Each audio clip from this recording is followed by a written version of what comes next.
Bismillahirrahmanirrahim. Assalamu alaikum, ladies and gentlemen. Today we will be reading another passage from the Quran. In fact, this passage consists of one single verse and it has a very important message.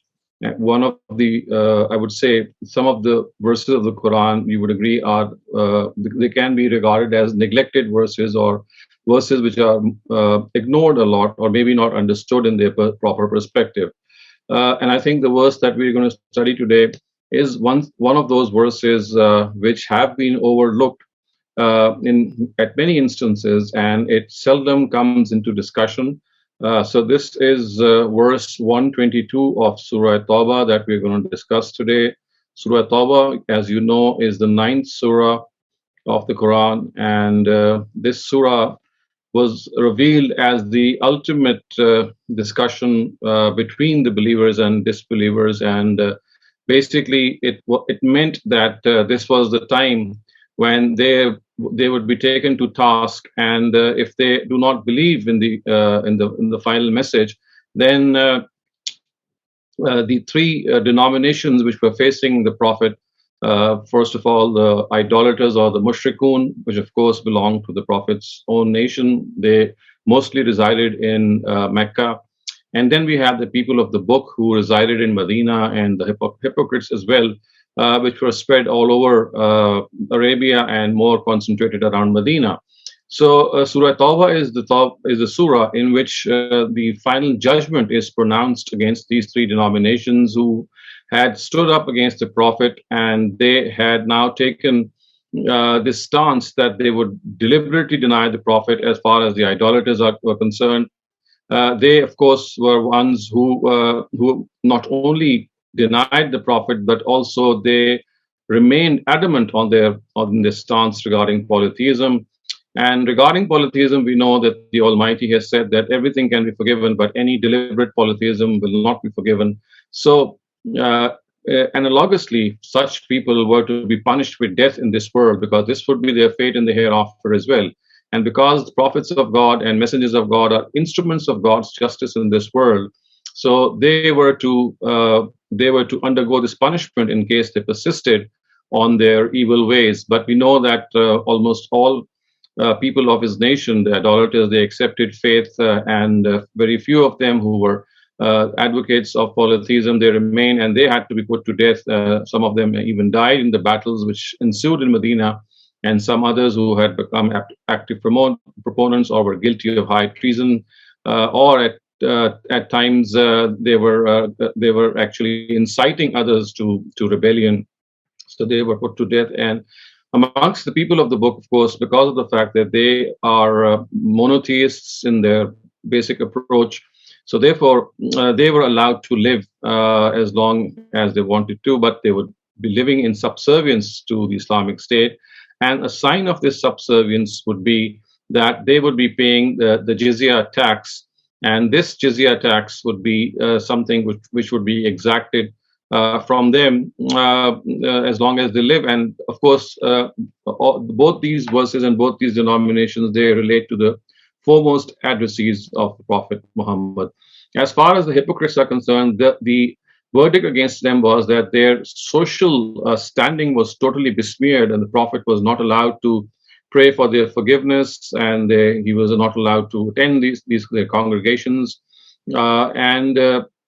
Of course, he was also stopped from entering the mosque that they had built for the purpose of conspiring against Islam, which is the Mosque of Zarar, as we all know. So this is a very comprehensive surah, and this is one of the final surahs, you can say, of the Quran in which this judgment was pronounced. And the verse that we are going to discuss today in this background was that now, since the Prophet would be soon departing from this world, and his substitute in this world, of course, would be the word of God, which is the Quran. And the Quran would be the main weapon, so to speak, as far as spreading the message of the last faith was concerned. But equally important was the fact that scholars of the Quran should come forward, or there should be some people who should come forward and become scholars of the Quran and Islam, and then according to their own capacity and according to their own influence, they should discharge this task of warning people regarding the hereafter. So the verse that we are going to study today is in this background, that once this final judgment had been pronounced, and it was time for the prophet to now leave this world, and there had to be someone who would have to substitute for him. Of course, there was no personality who could substitute for him. It was only the book of God that could do so. But at the same time, as far as a simple reading of the book of God is concerned, everyone can understand it with a simple translation. But the deeper meanings and going deep into the essence of the word of God was something for which the Quran actually made an appeal. And it is just like a very similar analogy can be drawn, that if today our country runs short of doctors, maybe because of any emergency, and the state gives a call that why don't people come forward and devote themselves for this particular profession, and they become doctors and heal the wounded or the injured or the sick. So basically, it's like a call which the Almighty gave, that now that the prophet is passing away or would pass away soon, and the book of God, of course, is there with us, there should be some people now who should come forward and give their lives and devote their lives for the understanding of this last word of God, so that its intricate issues and something which, of course, relate to a lot of depth and some complexities regarding previous religions and the difference between previous scriptures and the Quran, so that the debate could be resolved between Abrahamic faiths on the one hand, and of course deep issues which would at times bother intelligent minds and perspicacious minds. They should be appeased, and this could only be done if there was a repository, so to speak, or a factory or a production house in which scholars of Islam would devote themselves to this deep learning. So I'm just going to share my screen with you. This is a very brief verse, a single verse that we're going to study today, but the message that it gives is still there after 14 centuries, and it is beckoning us and calling us that there should be people amongst us who should specialize in religion. And this specialization should be something which should actually take up their time, and they should become very in-depth doctors of religion. So the verse is Bismillahir Rahmanir Rahim. وَمَا كَانَ الْمُؤْمِنُونَ لِيَنْفِرُوا كَافَّةً فَلَوْلَا نَفَرَ مِنْ كُلِّ فِرْقَةٍ مِّنْهُمْ طَائِفَةٌ لِيَتَفَقَّهُوا فِي الدِّينِ وَلِيُنْذِرُوا قَوْمَهُمْ إِذَا رَجَعُوا إِلَيْهِمْ لَعَلَّهُمْ يَحْذَرُونَ. So why did this not happen, that a few from each of their groups could come forward to obtain sound understanding of religion and warn the people of their nation about these attitudes that they had adopted when they returned to them, so that they could remain secure from God's grasp? So the key word here, as you can see, is لِيَتَفَقَّهُوا فِي الدِّينِ. So tafaqquh fi din, or liyatafaqahu fi din, as the words are, they imply deep understanding of God's religion, deep understanding of the Quran, in fact, here, so that they are able to delineate the message of Islam, not just by emotional force, but by reasoning. So you see, in order to understand the Quran, the most important thing which is needed is that we are able to understand the reasoning and the wisdom behind several of its directives, so that not only we ourselves feel comfortable and satisfied that yes, this is the reason that we have been asked to do something or stopped from doing something, but also on the other hand, we are able to teach our younger generations the rationale and the reasoning behind these directives. And a step further in this regard, of course, would be to have this interfaith dialogue, of course, with scholars of the other religions, so that a heart-to-heart conversation could take place. And if there are issues that need to be resolved, then this should not be on the basis of any force or by loud-mouthing oneself, but through the agency of reasoning, through the culture of discussion, through the culture of debate. So you see, the verse starts off by saying, well, this is not the task of everyone. So فَلَوْلَا نَفَرَ مِنْ كُلِّ فِرْقَةٍ مِّنْهُمْ طَائِفَةٌ. So at least this should have happened that a few people from every group Of course, when this verse was revealed, it was referring to the various tribes and sections of the society who were there in Medina and the rest of Arabia as well. And the Quran is beckoning them and is like appealing to them that why wouldn't some people come forward? Why shouldn't some people come forward from among them? And what should they do? لِيَتَفَقَّهُوا فِي الدِّينِ. They obtain this sound understanding of religion. And then وَلِيُنْزِرُوا قَوْمَهُمْ إِذَا رَجَعُوا إِلَيْهِمْ. And the purpose of this sound understanding is that when they are equipped with the message of the Quran in its depth, then they are able to warn their own people, well, that the day of judgment is well nigh. It's going to happen. It's going to be a certain reality. And if there are issues but you are not able to understand regarding the Book of God, then we are here to try our best to make sense of these issues to you. And you must remain on guard that there is going to be a day of accountability. لِيُنْزِرُوا قَوْمَهُمْ. So they are required to do inzar. Inzar is a Quranic term which means to warn people of the hereafter, warn them that there is going to be a day of judgment. And if there is some lack of understanding regarding the message of the Quran in any way, and if that is causing a hindrance in actually believing or maybe having that satisfaction with the Quran, then that should be removed. Because what happens is that at times the intelligentsia or the elite class maybe, or people who are very highly regarded as academicians, and they see that there are certain issues in the Quran which they don't, they are not according to the tide of time. For example, slavery is one of the issues which is dealt with in the Quran. And because of the fact that it is a dominant notion of our scholars that even today, if wars take place between Muslims and non-Muslims, then slaves could be caught. People could be caught and turned into slaves, and intimate relations with women could also be established. So, for example, this is one area. There are several other areas which might cause this disruption in one's mind. And what happens ultimately is that a person ends up denying the rest of the Quran, or even denying the fact that there is any God, or maybe there is a day of accountability. So these scholars, it's their responsibility that they have this deep understanding. They warn people of this day of judgment and ask them that if you have any confusion regarding the Book of God, if there is something that needs to be clarified, then we will try our best and try to make that issue clear to you. And وَلْيُنْزِرُوا قَوْمَهُمْ لَعَلَّهُمْ يَحْذَرُونَ. The remaining part of the word of the verse is that they warn them so that these people are able to remain secure from God's punishment.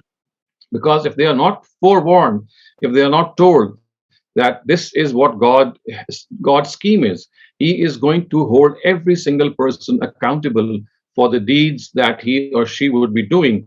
And no intercession, no deities would be there to save a person. In fact, people who would have worshipped these deities, they would be cursing them on the day of judgment, and would actually telling them off that we never asked you to worship us. It is you who followed us, and it is you who are to blame. And this would be a blame game that would go on between the deities and the worshippers. And at the end result would be that both would end up facing the wrath of God. So this is of utmost importance, and I think that this verse is a beautiful message that we can give to some of our younger generation, or even if you're not young. I mean, it could be a person could be of any age. That if you have the ability, if you have the capacity, if you have the time to become a person who could have that deep understanding of the Quran and Islam, who could become a doctor of the Quran, who could become a scholar of the Quran, then this is one area in which one should try to excel. It's not the job of everyone. Not everyone can become a doctor. Not everyone can become an engineer or an architect. But yes, we need some people to come forward.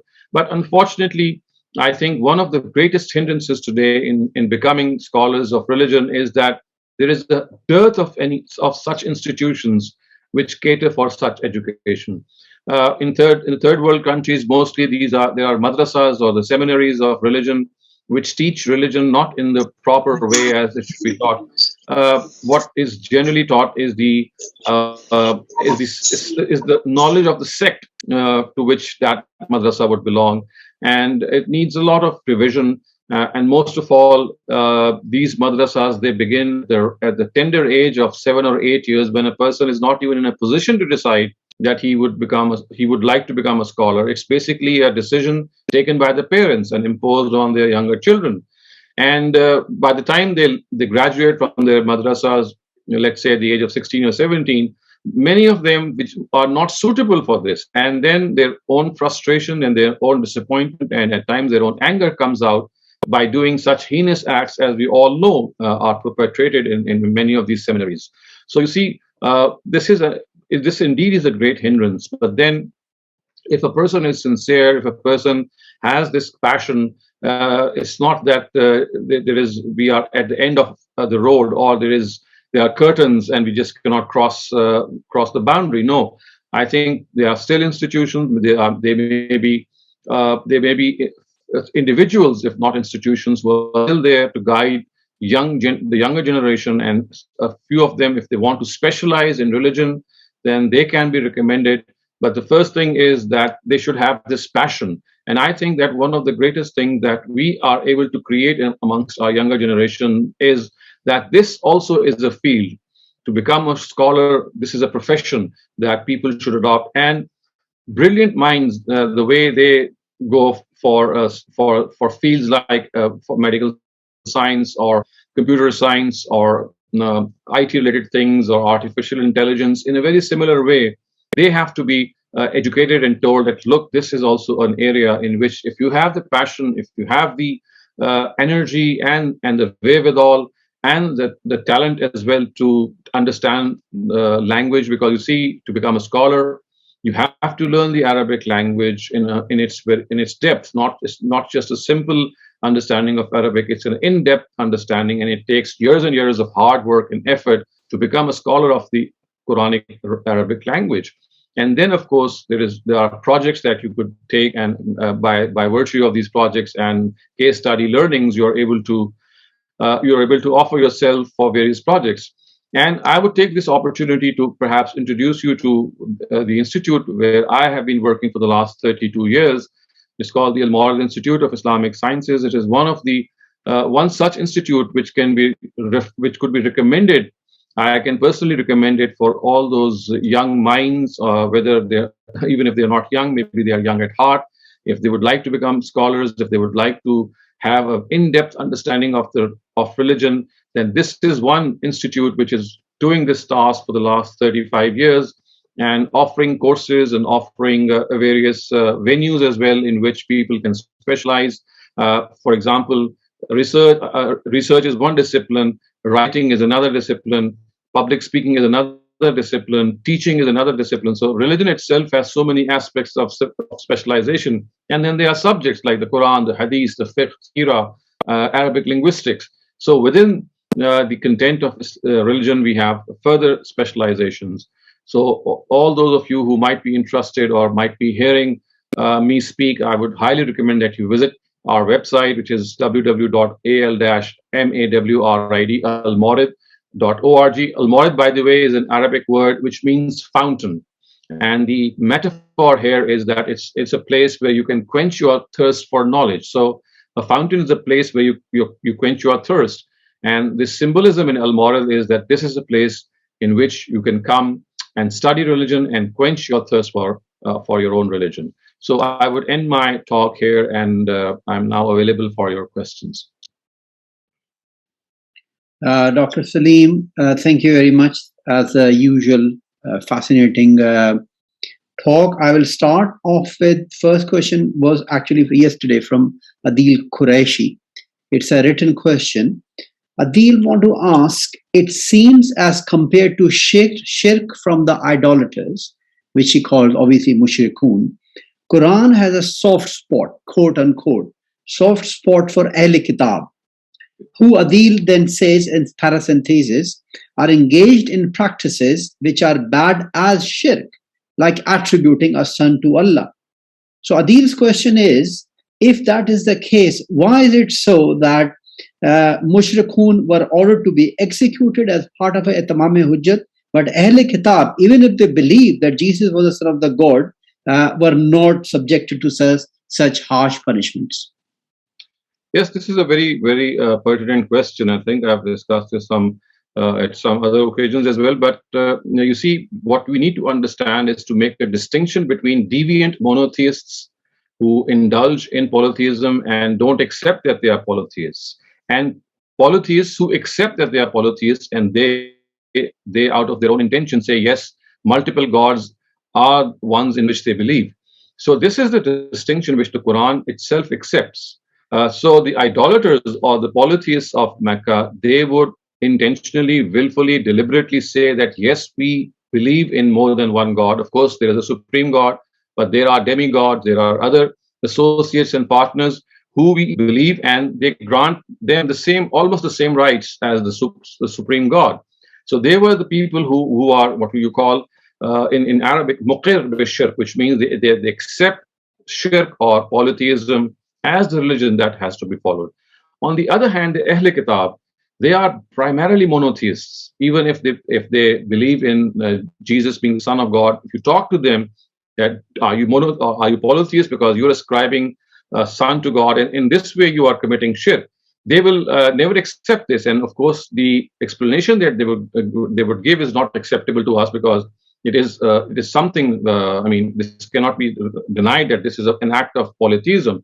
But you see, what happens is that they themselves, out of their own understanding, think that this is right in conformity with monotheism. Just to give you an example to make the things more clear, a person who goes, I mean, a Muslim, a monotheist, of course, a Muslim is a monotheist. If he goes to the grave of a saint and prostrates before that grave and starts praying to that saint and asks the saint to fulfill such and such a wish of his, he, in spite of believing in one God, what is he doing? He's ascribing, I mean, he's giving the position to that saint, which is the position of God. So you see, as far as the Ahl Kitab or the people of the book were concerned, they themselves regarded themselves to be monotheists. And in spite of the fact that what they ended up doing was blatant forms of polytheism, the Quran gave them this concession because they were always trying to explain their polytheism in a way that they said that, well, this is not polytheism. This is actually a manifest monotheism, and you are not understanding how this is monotheism. And they would try to explain Trinity in a way in which, if you still speak to their priests and to their scholars, they will tell you that this is a purely monotheistic religion, and these three manifestations are manifestations of a single God, and there are other explanations also they give. So the Quran, I mean, this is something of a fascinating phenomena, that the Quran has accepted this, that if they themselves call something as monotheism, in spite of the fact that the Quran does not agree with it, because it says, لَقَدْ كَفَرَ الَّذِينَ قَالُوا إِنَّ اللَّهَ ثَالِثُ ثَلَاثَةٍ, that those who say that Allah is the three of the third, they have committed kufr. So the Quran calls it kufr, but at the same time, because of the fact that they are deviant monotheists, like the person who goes to the grave of a saint and prays to that grave, in spite of the fact that it is a blatant violation of monotheism, but we still call that person, well, he is a tawheed parast or a monotheist, but he's not understanding, he's deviating from his beliefs. So I think this is what has happened in the case of the people of the book as well. They are basically monotheists, but they have become deviant monotheists. And the Quran has accepted this claim that they are monotheists. And that is why the punishment between the polytheists and monotheists is so blatantly different. And one of them had to be put to death if they insisted on their polytheism, and the other one were allowed to live if they wanted to, on the condition that they would live as subservients by paying the jizya tax. Thank you, Dr. Shehzad, Dr. Saleem. Fatima, you can ask your question, please. Assalamu alaikum. So my question is about Sufism, and I am familiar with Ghamidi Saab's concept that it's a parallel religion. I've read his essay too in Burhan, Islam and Tasawwuf.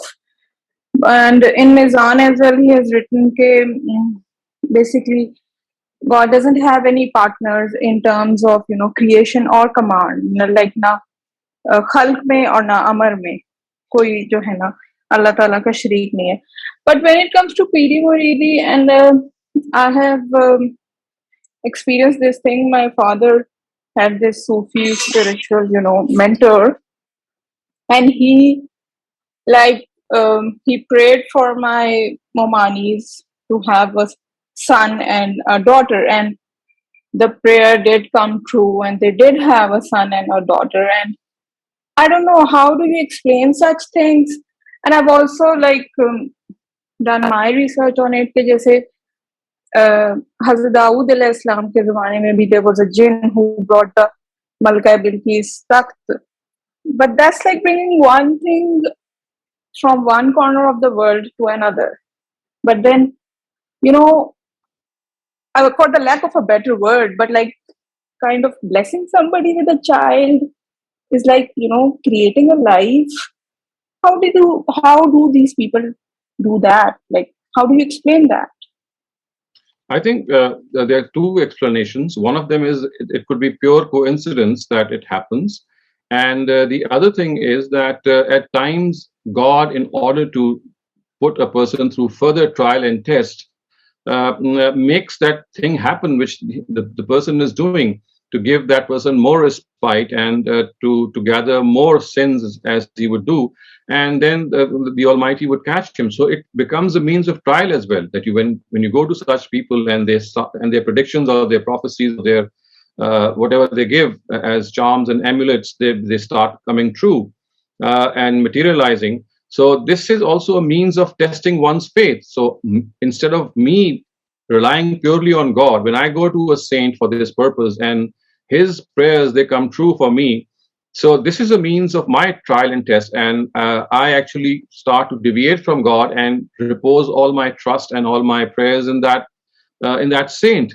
And therefore, in order to make me further realize, or at times this also happens, that the Almighty punishes this person by this very attitude, that the predictions or the power, whatever you can call it, that person has to predict the future, maybe, or to give you a male child or a female child, they start coming true. And this is a means of punishing the person who is going to them, so that he can go further and gather more sins, as we know that is the law of Imha, which is mentioned in the Quran. And as I said, it could be pure coincidence as well. But as far as the which law? Sorry to interrupt you. Which law did you refer to?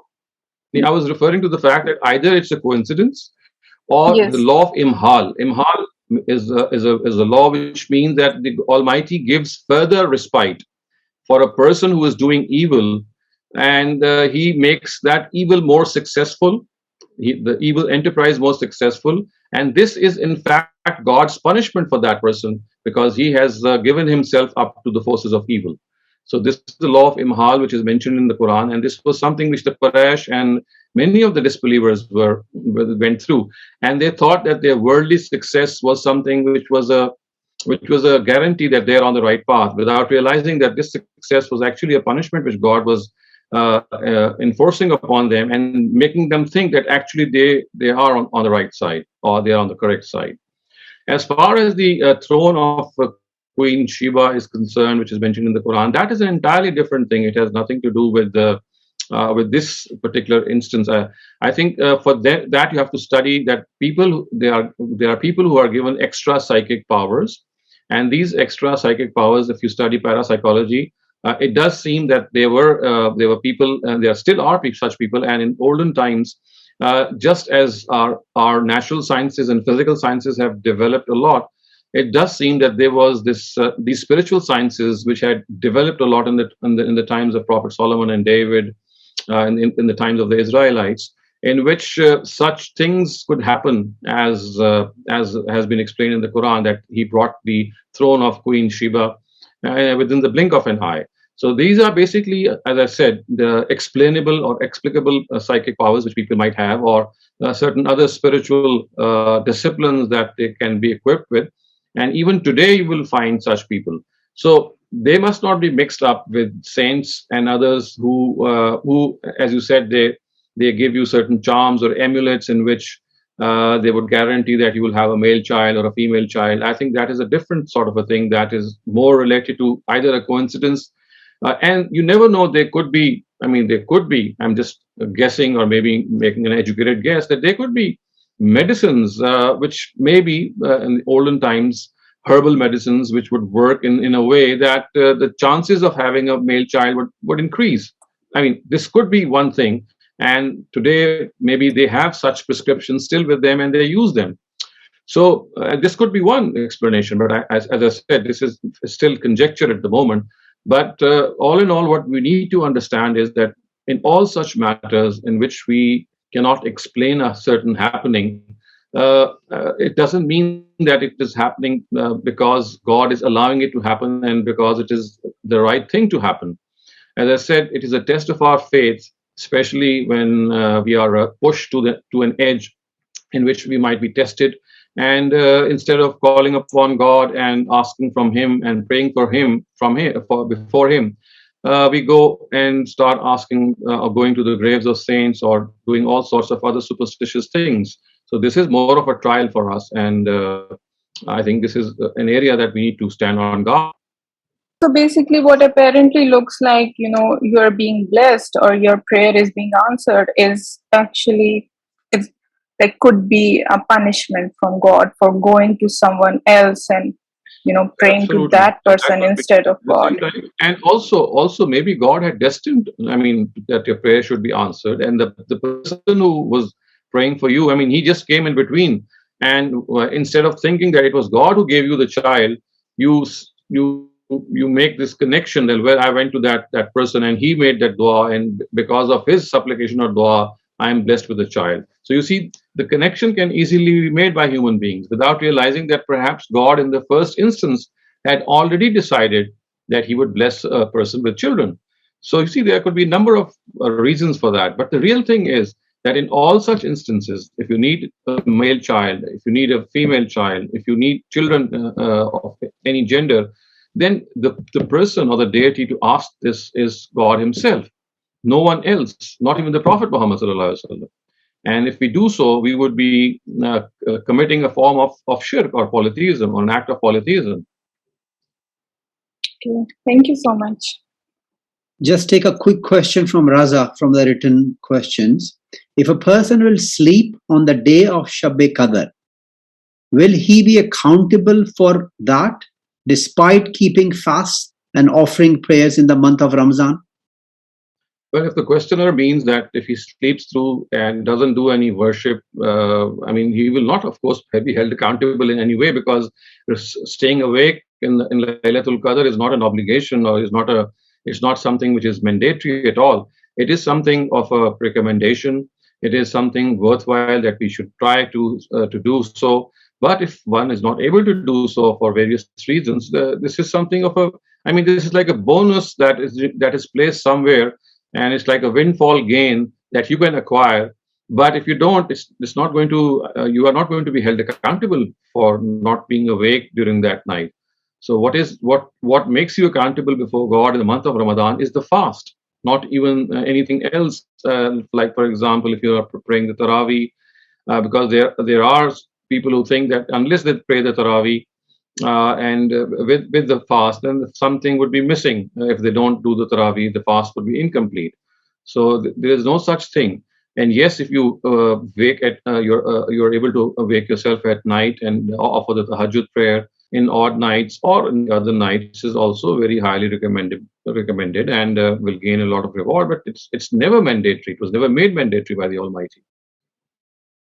Fantastic. Rohan, please go ahead and ask your question. Thank you. My question is that I have often seen how some of the women wear that black dressing in which they are covered from the top of their head to toes, even their face and eyes are hidden, and they wear black gloves. But I've never heard any ayat or hadith that requires this extent of covering. So I was just curious, is there any Islamic teaching that says one should cover herself like this? And also, how did the wives of the Prophet cover themselves in public? Well, this is as I said, as far as your first question is concerned, there is no such injunction in the Quran which says that a woman should totally cover herself.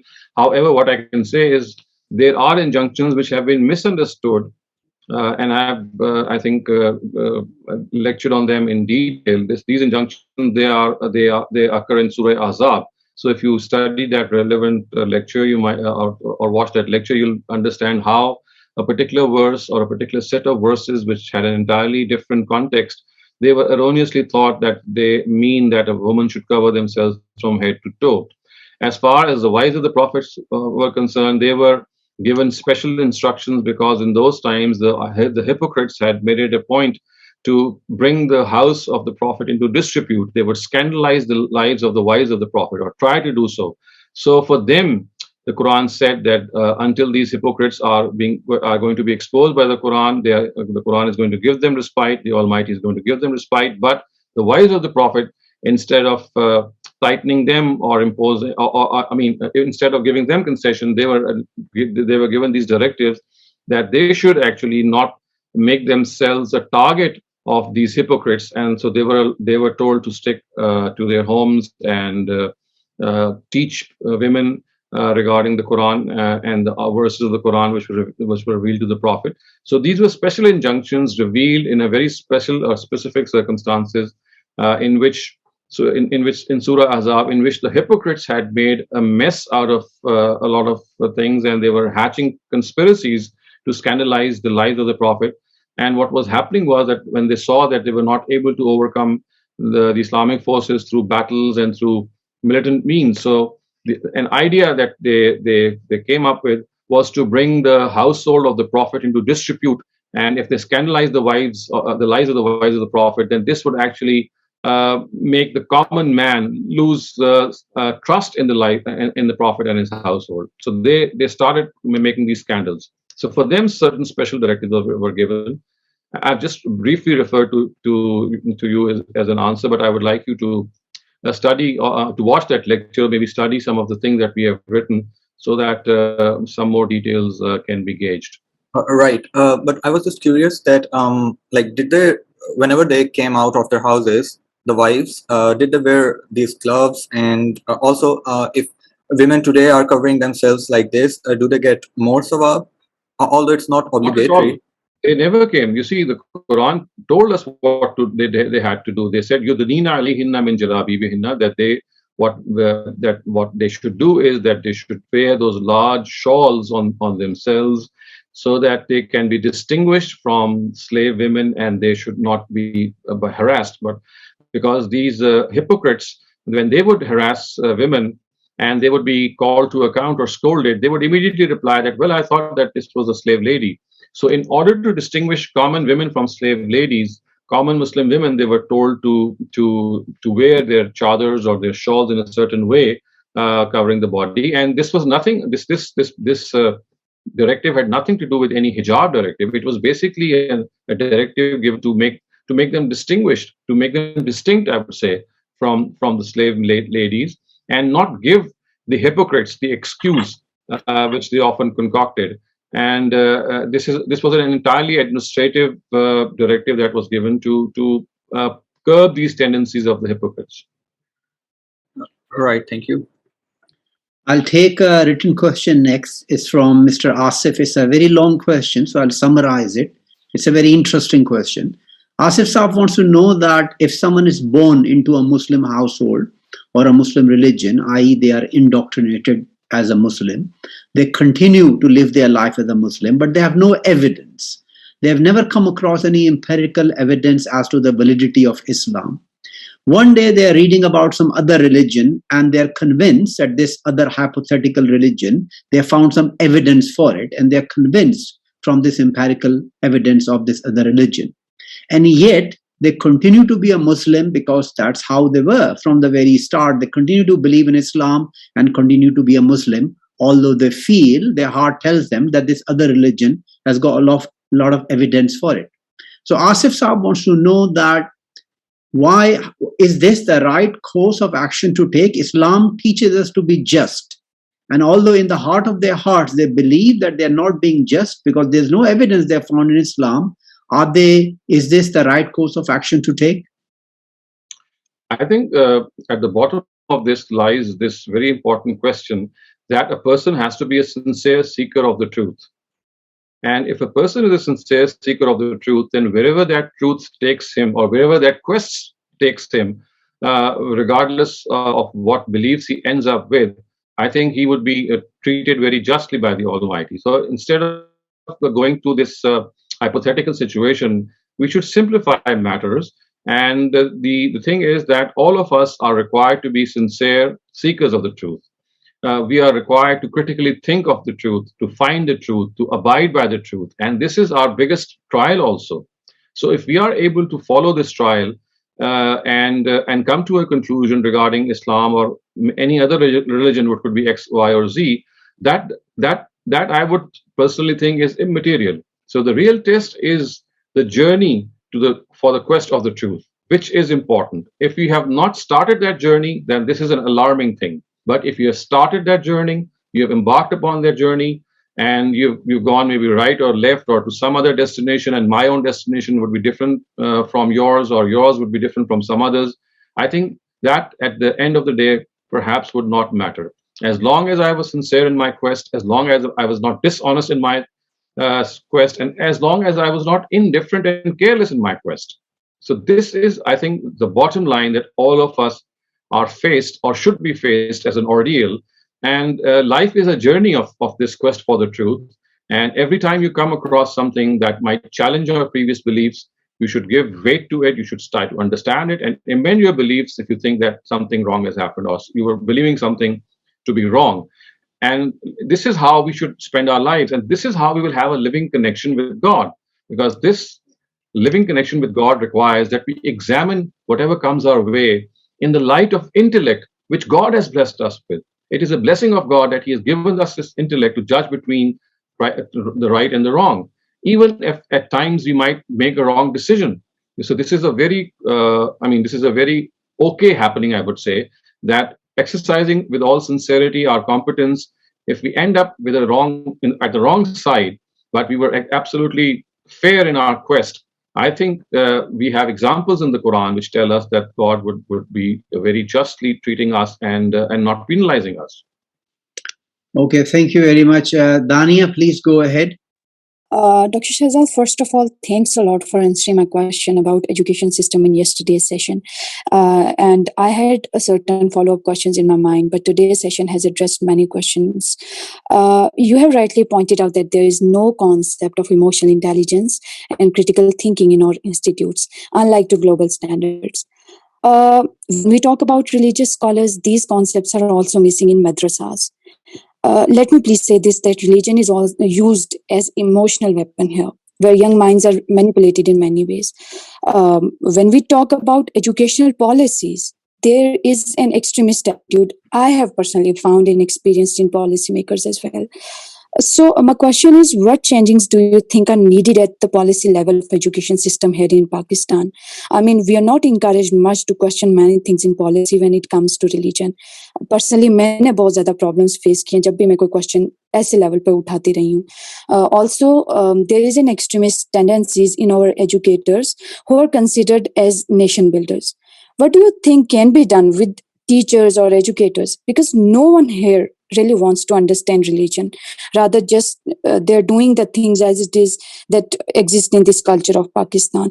और हमारे यहाँ Pakistani culture में पाकिस्तान के culture को religion से mix कर दिया जाता है और हमारे एजुकेशन इंस्टीट्यूट्स में we suffer a lot with this notion के हमें बताया जाता है बस हमारे रिलीजन में ऐसा है. तो इस चीज को एड्रेस करने के लिए what can be done? Thank you. As I said that, in fact, what we were discussing today in the Quran, in SurahTawbah, we need sound scholars of religion who have deep understanding of the Quran, and they are able to answer the quagmires and the imbroglios through which our younger generation might go through. Because you see, the fact is that the way religion is today presented from the pulpits and from our religious platforms and even from our educational institutions is quite repulsive. I think all of us have studied Islamic studies or Islamiyat or the likes of it in our school systems, in schools and colleges and universities. And we would always regard it to be a free period, or if we would be able to bunk that period, we would, maybe not even attend that period given the chance. So I think the reason is the way religion is presented, that it doesn't make sense. In fact, not only does it make any sense, it is abhorrent at times when you present religion in a way that you cannot justify a lot of things. And one of the reasons that I pointed out in some of my earlier talks is that our religion has become more of folklore based, more of hearsay based, and more of fazail based. And the credit goes to, I have great respect for Ustaz Imam Ghazali, but he is the person whose thought is today prevailing in our Muslim circles. I mean, he is the person. There are others as well, but his perception and the way he presented religion, in which all kinds of weak, inauthentic narratives were cited in his great book Ihya Ulumuddin, which is considered to be one of the greatest ever books written by any Muslim. And you find a culture in which takes us away from the Quran, more towards zaif and weak ahadith, and as you said, mixing history with culture, mixing culture with history, mixing culture with religion, and not demarcating where one begins and where the other ends. So I think we are living in this era in which Quran-centric attitude has ceased to be the guiding light. We are not Quran-centric, and because of not being Quran-centric, whatever is presented in the name of religion, especially if you go to a Friday prayer in a Friday mosque, and this happens every week, you don't feel like going at the time when the sermonizer or the khatib is delivering the khutbah. All that you feel is that you should go right at the end when the namaz is going to be offered. Why? We should ask this ourselves, because whatever they are presenting is doesn't make sense. So precisely for this reason, this verse of SurahTawbah that I just explained today, it is beckoning us, it is calling us that, well, forget about what other people are doing. You are not going to be answerable for other people. If you have the passion to understand religion in its depth, if you have the capacity, if you have these resources, if you are in a position, then this is one area in which you should excel. So I think that the answer is to create institutions which are able to churn out excellent doctors and scholars of Islam. But as I said, this is a tall order. Unless it is done at the government level, nothing worthwhile can happen. All that can happen are these enterprises which take place in the private sector, in which people try their best to create such institutes.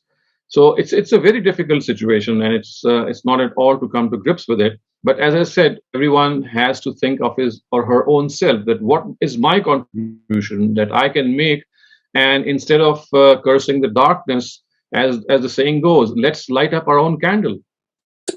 Thank you so much. Dr. Shehzad, मुझे एक चीज में आप guide करें कि पाकिस्तान में when we talk about any religious related thing to anybody, और हमें लगता है कि आगे वाला बंदा extremist tendencies हमें दे रहा है, तो what should be our behavior in that situations? कैसे deal करना चाहिए हमें तब? I think we should pick and choose our audience to discuss and debate. If there are people who are not open to such debates and discussions, why do we? There's no. We're not. It's not mandatory to discuss things with such people. It is better to discuss the weather and many other things that might be in common. So I think we have to pick and choose. That religion is something which can only be discussed with people who want to listen to the voice of reason. And if they are not ones who would like to listen to the voice of reason, I would suggest that such topics should not be brought up with them. It's not essential to discuss religion with people, because they are not going to understand, and it's just going to create more mess, and the atmosphere is just going to get sullied. Thank you very much, Dr. Saleem. I don't see any more raised hands. The earlier question that I asked, that was from Mr. Asif. Mr. Asif seems to think that there might be some miscommunication of that answer. So, Mr. Asif, our apologies. You can always ask us tomorrow because we are running out of time now. So, inshallah, we'll take your question tomorrow and convey it to the best of our abilities. Thank you, everyone, and thank you, Dr. Saleem. Thank you very much.